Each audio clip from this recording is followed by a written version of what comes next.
Hai teman-teman, apa kabar? Semoga kalian sehat-sehat selalu. Ketemu lagi nih sama suaraku. Di video kali ini kita bakal belajar bareng tentang relevant cost. Buat urutannya, pertama kita bakal belajar dulu konsep tentang relevant cost. Habis itu baru kita masuk ke latihan soal dan pembahasan. Oke, mari kita mulai. Apa itu relevant cost? Simpelnya, relevant cost adalah biaya yang membedakan antara satu alternatif dengan alternatif lain, sehingga akan kita consider atau pertimbangkan dalam mengambil keputusan. Relevant cost ini banyak kita temukan dalam kehidupan sehari-hari. Misalnya ada dua pilihan, mau beli rumah atau sewa apartemen aja. Kalau sewa apartemen pasti ada biaya maintenance, parkir bulanan, dan sebagainya. Beda dengan beli rumah sendiri. Contoh lain, mau pergi ke kantor setiap hari, menggunakan kendaraan pribadi, atau transportasi umum, seperti kereta atau bus. Kalau pakai kendaraan pribadi, tentunya ada biaya bensin. Sedangkan kalau naik kereta atau bus, gak ada biaya bensin. Tapi let's say ada biaya tiket perjalanan bolak-baliknya. Jadi kita bakal analisis nih, biaya-biaya apa aja sih yang harus kita keluarin kalau kita pilih option A. Begitu juga dengan option B. Habis itu kita bisa pilih keputusan mana yang akan diambil. Tentu dalam kenyataannya banyak faktor yang pastinya dipertimbangkan dalam pengambilan keputusan, tidak hanya terkait biaya. Faktor lain seperti selera, brand, dan sebagainya juga berpengaruh. Tapi biaya juga nggak bisa dipungkiri kan? Anyway, kalau ada yang namanya relevant cost, berarti ada juga tuh yang namanya irrelevant cost. Irrelevant cost ini berarti biaya-biaya yang tidak kita pertimbangkan dalam mengambil keputusan. Balik lagi ke contoh mau pakai kendaraan pribadi atau transportasi umum untuk pergi ke kantor. Di sini posisinya kita udah punya kendaraan pribadinya, let's say motor. Motor itu udah kita beli beberapa bulan yang lalu. Anggaplah kita beli motor itu dengan harga 20 juta. Apakah 20 juta itu termasuk relevant cost? Untuk kita nentuin keputusan mau pakai kendaraan pribadi atau transportasi umum? Tentu saja tidak. 20 juta ini kita namakan sunk cost. Or simpelnya, biaya yang timbul atau kita keluarkan di masa lalu. Sunk cost ini termasuk salah satu contoh dari irrelevant cost. Yang kedua, terkait dengan contoh antara kita mau beli rumah sendiri atau sewa apartemen.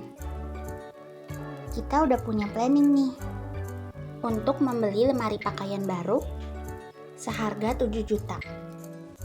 Mau keputusan akhirnya kita beli rumah ataupun sewa apartemen, kita bakal tetap beli lemarinya.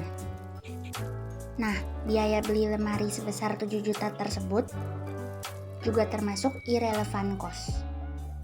Karena apapun keputusan yang bakal diambil, biaya tersebut tetap akan dikeluarkan di masa mendatang. Oke, kita udah bahas konsep or teori tentang relevant cost. Sekarang kita bakal langsung meluncur ke latihan soalnya. Kita akan belajar secara spesifik penerapan relevant cost dalam 3 jenis pengambilan keputusan. Yang pertama, keputusan terkait memproduksi sendiri or langsung beli jadi aja, atau make or buy. Yang kedua, keputusan terkait mempertahankan or menghentikan produk or divisi yang mengalami kerugian, atau keep or drop. Dan yang ketiga, keputusan terkait menerima or menolak special order or custom order dari customer, atau accept or reject. Now, let's start from the first one.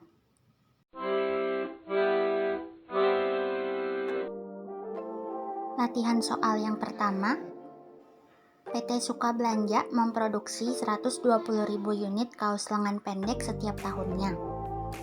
Harga jual untuk kaos tersebut sebesar 80.000 per unit. Sedangkan kos per unit atau simpelnya modal untuk bikin 1 unit bajunya sebesar 50.000 dengan rincian sebagai berikut. Ada direct materials, direct labor, variable, dan fixed FOH.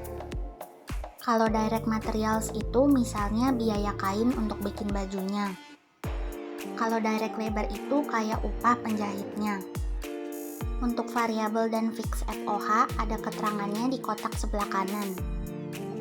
Kalau untuk variable FOH, di sini contohnya biaya penggunaan bahan penolong, seperti kancing baju dan seterusnya.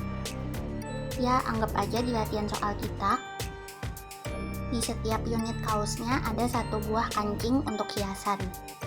Berarti kalau produksinya 120.000 kaos, ada 120.000 kancing. Sedangkan untuk fix FOH-nya, terdiri dari 40% beban depresiasi mesin produksi dan 60% beban gaji mandor pabrik. Nah, perusahaan sedang mempertimbangkan nih, daripada produksi sendiri, kenapa nggak langsung beli kaos lengan pendek yang udah jadi aja dari supplier kerja terus dengan harga 45.000 per unit. Or simpelnya kayak jadi reseller gitu. Pertanyaan poin A, apakah perusahaan sebaiknya tetap memproduksi sendiri atau membeli dari supplier? Make or buy. Sertakan perhitungannya. Mungkin ada teman-teman yang mikir, ini mah sekilas juga kita udah tahu. Tadi produksi sendiri modalnya 50.000 per unit. Kalau beli dari supplier cuma 45.000. Ya udah, mendingan beli jadi aja dari suppliernya. Untungnya bisa lebih gede. Bukan gitu caranya. Kita harus nentuin biaya mana yang relevan untuk kita consider dalam mengambil keputusan make or buy tersebut. Nih, biar lebih mudah, kita bikin dulu tabel kayak gini. Intinya, kita mau compare total cost antara make sama buy. Kalau kita bikin sendiri, pasti butuh bahan, harus bayar upah pekerja, terus juga tadi di setiap kaosnya ada 1 kancing hiasan. And untuk angka-angkanya, tinggal kita kaliin aja rincian cost per unit tadi dengan 120.000 unit. Kayak tadi direct materials kan 20.000, terus direct labor 10.000, variable FOH-nya 5.000. Sedangkan kalau kita buy atau beli dari supplier, gak usah keluarin biaya-biaya itu lagi. Soalnya bajunya kan udah jadi. And ingat lagi konsepnya relevant cost, yaitu biaya-biaya yang membedakan antara satu alternatif dengan alternatif lain. Berarti si direct materials, direct labor, sama variable FOH ini termasuk relevant cost. Sekarang ke bagian fix FOH. Tadi rate-nya 15.000 per unit, kita kaliin sama 120.000 unit kaos. Terus kenapa kita cuma kali 60% ya? Kalau teman-teman ingat tadi di keterangan tambahan, fix FOH-nya terdiri dari 40% beban depresiasi sama 60% beban gaji mandor pabrik. Berarti fix FOH yang relevan cuma yang 60%, yang beban gaji mandor pabrik. Kalau masih produksi sendiri, berarti masih ada mandor pabrik buat mengawasi kegiatan produksi. Sedangkan kalau udah beli jadi, asumsinya udah nggak ada kegiatan produksi lagi, which means kita nggak perlu lagi bayar gaji mandor pabrik. Terus 40% yang beban depresiasi itu masuk kemana? Nah, beban depresiasi itu termasuk sunk cost, which means dia itu irrelevant. Karena depresiasi atau penyusutan ini timbul dari transaksi perolehan aset tetap di masa lalu. Dalam hal ini mesin produksi. Anggap deh harga mesin produksinya 40 juta. Terus 40 jutanya itu kita alokasiin jadi beban setiap tahun. Jadi, either kita tetap lanjut produksi sendiri atau beli jadi, depresiasinya nggak ngaruh apa-apa, karena toh 40 jutanya juga udah kita keluarin sebelumnya. Setelah fix FOH, komponen selanjutnya adalah purchase price. Kalau kita jadi beli dari supplier, tadi kan harga 1 unit kaosnya 45.000. Kita kaliin sama 120.000 unit. Ketemu hasilnya 5,4 miliar. Sekarang kita bisa bandingin deh. Total cost antara memproduksi sendiri sama beli dari supplier. Ternyata total cost kalau memproduksi sendiri lebih kecil dibandingkan total cost jika membeli dari supplier. Selisihnya sebesar 120 juta. Berarti untuk poin A, keputusannya, perusahaan sebaiknya tetap memproduksi sendiri atau make. Karena total cost-nya memproduksi sendiri itu lebih kecil dibandingin total cost jika membeli dari supplier. Or dalam hal ini, perusahaan bisa menghemat 120 juta rupiah jika tetap memproduksi sendiri. Jangan lupa, kita masih punya pertanyaan di poin B. Seandainya perusahaan jadi beli dari supplier, maka ruangan yang sebelumnya dipakai untuk produksi bakal disewakan kepada toko sebelah dengan harga sewa 150 juta per tahun. Pertanyaannya masih sama. Apakah perusahaan sebaiknya tetap produksi sendiri atau beli dari supplier? Sertakan perhitungannya. Di poin B ini sebenarnya nggak beda jauh sama poin A. Dari direct materials sampai purchase price itu sama persis. Bedanya, di sini ada komponen baru yang aku warnain hijau, yaitu opportunity cost. Opportunity cost itu kayak dalam tanda petik sesuatu yang kita korbankan karena kita memilih satu alternatif. Kayak tadi poin B, katanya kan kalau jadi beli dari supplier, ruangan yang dulunya dipakai untuk produksi bisa disewain. Jadinya ada potensi pendapatan sewa sebesar 150 juta yang bisa diterima oleh perusahaan. Sedangkan kalau perusahaan tetap produksi sendiri, otomatis ruangannya nggak bisa disewain dong, karena masih dipakai untuk produksi. Alhasil, perusahaan akan kehilangan kesempatan untuk memperoleh pendapatan sewa sebesar 150 juta. Nah, hal ini kita pertimbangkan juga dalam mengambil keputusan. Setelah kita masukin komponen opportunity cost, ternyata sekarang total cost memproduksi sendiri lebih besar dibandingkan total cost jika membeli dari supplier. Dengan selisihnya sebesar 30 juta. Sehingga untuk poin B, keputusannya, perusahaan sebaiknya membeli dari supplier atau buy. Karena total cost apabila membeli lebih kecil dibandingkan total cost jika memproduksi sendiri. Dalam hal ini, perusahaan bisa kehilangan kesempatan memperoleh pendapatan sewa jika tetap memproduksi sendiri. Latihan soal kedua, tentang keep or drop.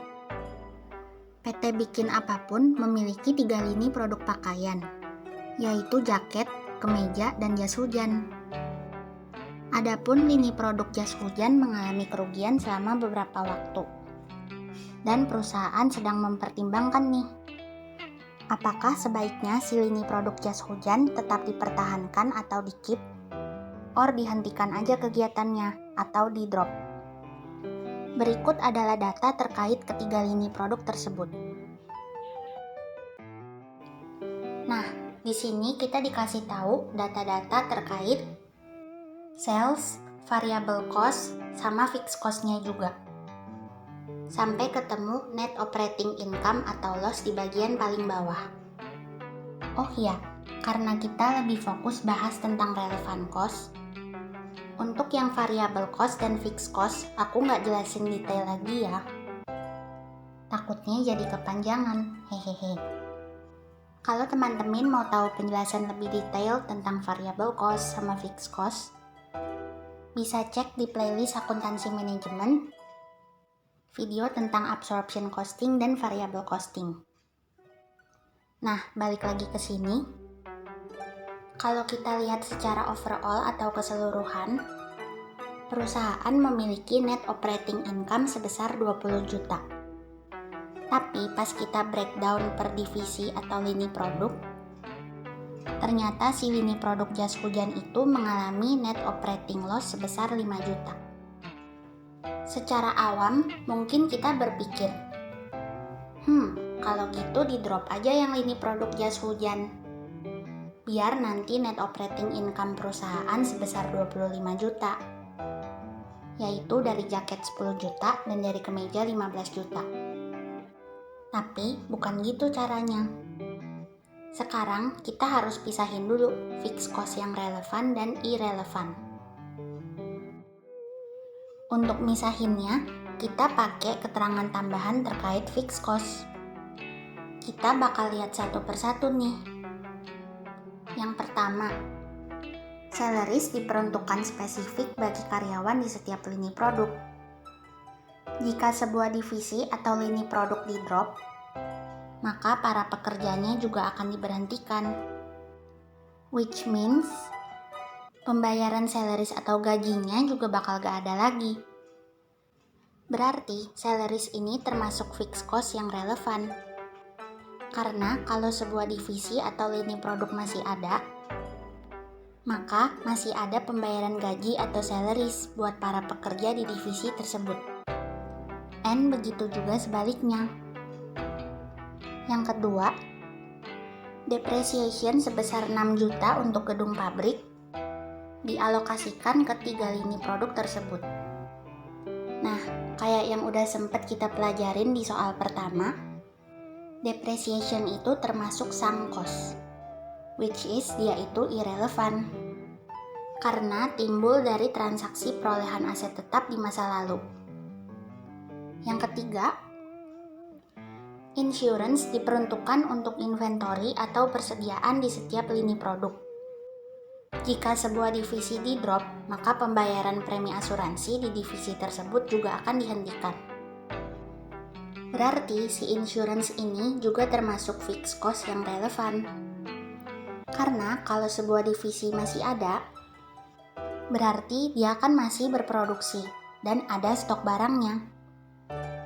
Nah, barang-barangnya itu yang kita asuransiin untuk proteksi atau perlindungan dari resiko. Misalnya amit-amit kalau terjadi kebakaran, kerugiannya bisa dibantu ke cover sama asuransi. Sedangkan kalau divisinya udah di drop, berarti kan udah nggak berproduksi dan udah nggak ada stok barangnya. Jadinya pembayaran asuransi untuk stok di divisi tersebut juga bakal nggak dilanjutin lagi karena objeknya udah nggak ada.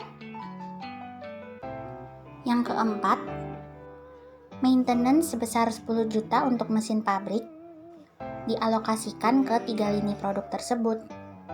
Di sini asumsinya maintenance-nya rutin setiap bulan dan nilainya sama terus 10 juta. Nah, di latihan soal kita ini, maintenance-nya kita anggap irrelevan. Karena entah divisinya masih ada ataupun udah di drop, biaya maintenance sebesar 10 juta itu bakal tetap dikeluarin. Palingan cuma beda di alokasinya aja. Let's say awalnya ada 3 divisi. Kalau di drop jadi tinggal 2 divisi. Berarti nanti dialokasiinnya ke 2 divisi aja. Tapi total yang dibayar tiap bulan tetap sama 10 juta. Nah, biar lebih mudah, teman-teman bisa bikin tabel kayak gini.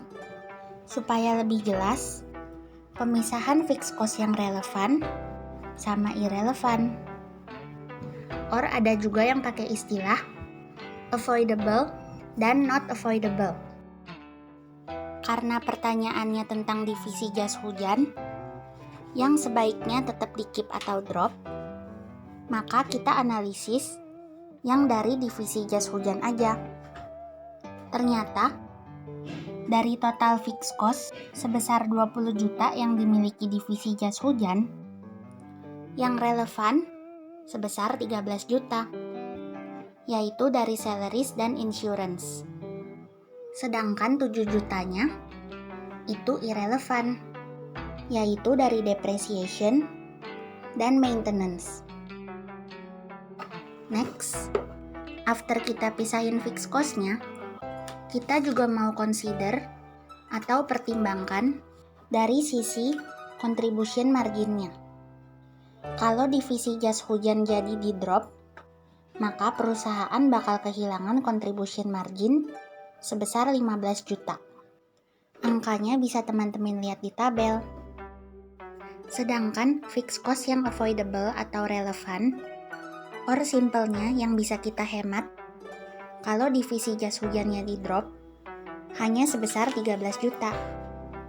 Sehingga nantinya, kalau divisi jas hujan di drop, malah akan mengakibatkan net operating income perusahaan secara keseluruhan jadi turun sebesar 2 juta. Coba deh kita buktiin.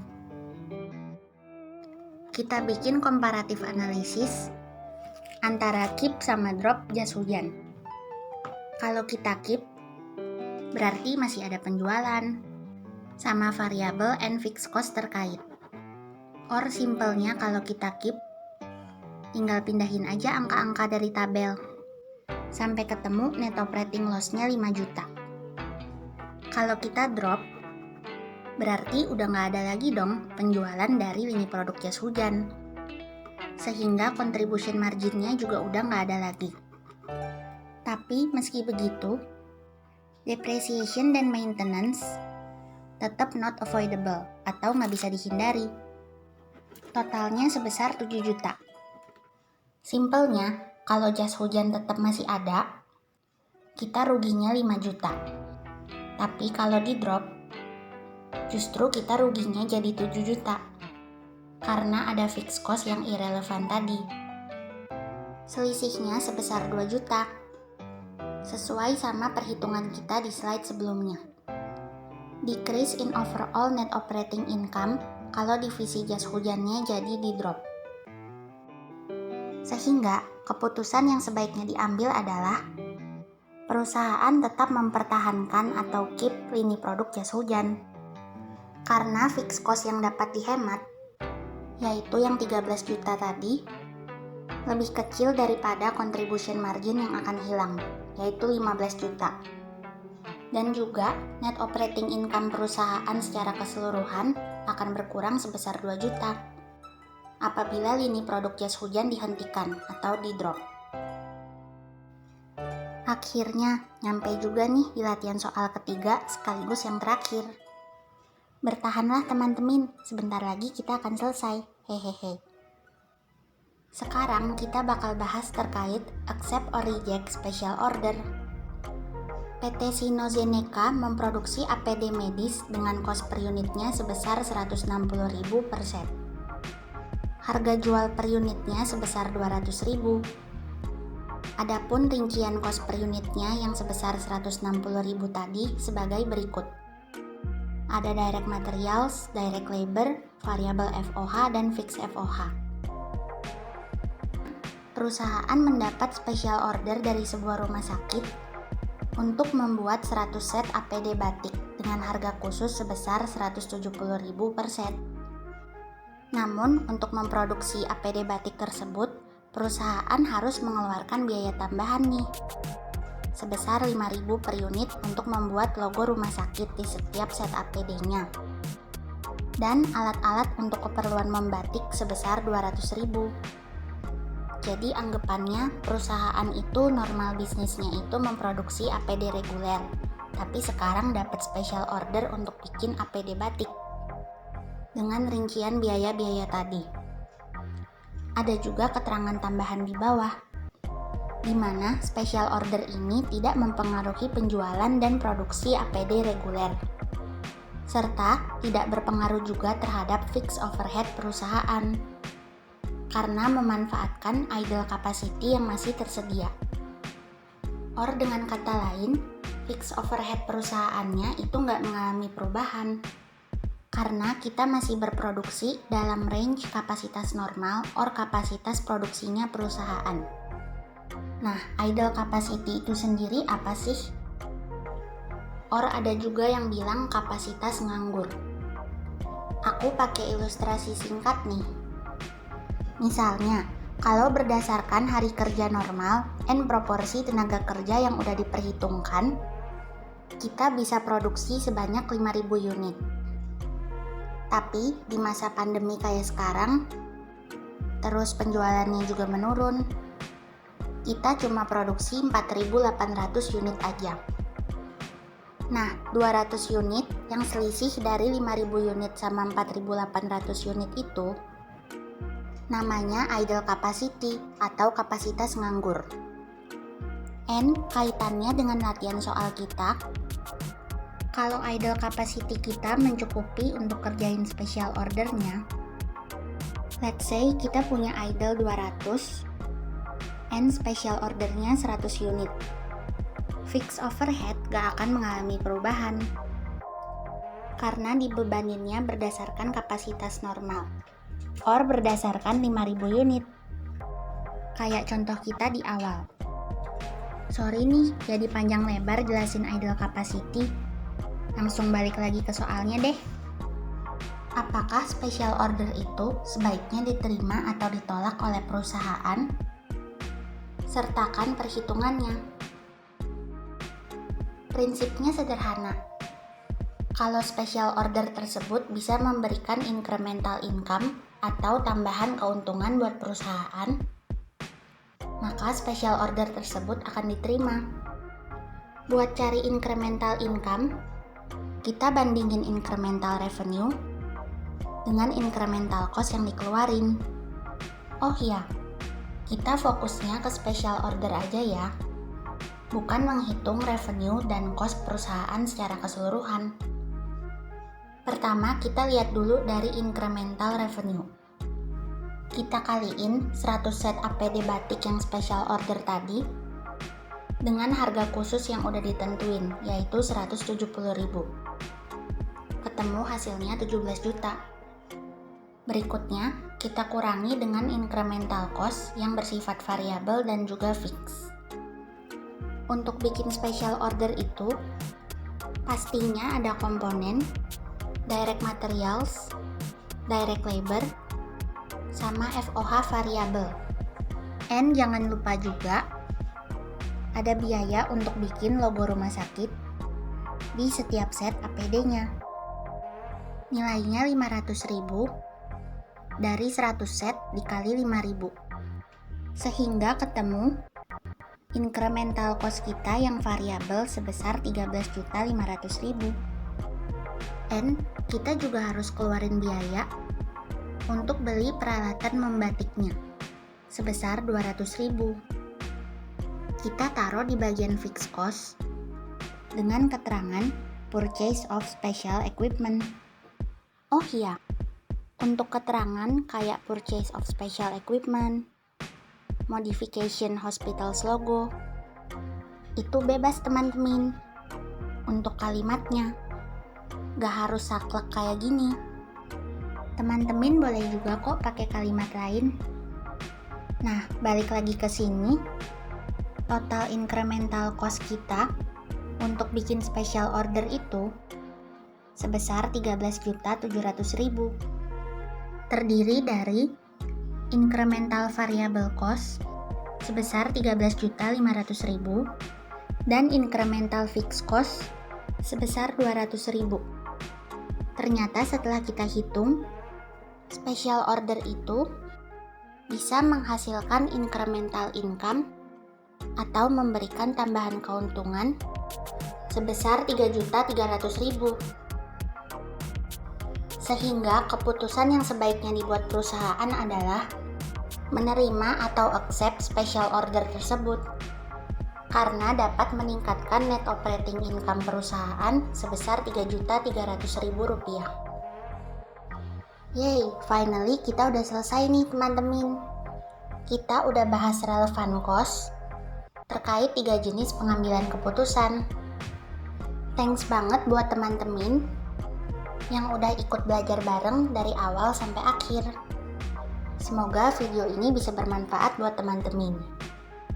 Ingat untuk selalu terapin protokol kesehatan dan ikut dalam kegiatan vaksinasi. Stay safe, stay healthy, and God bless.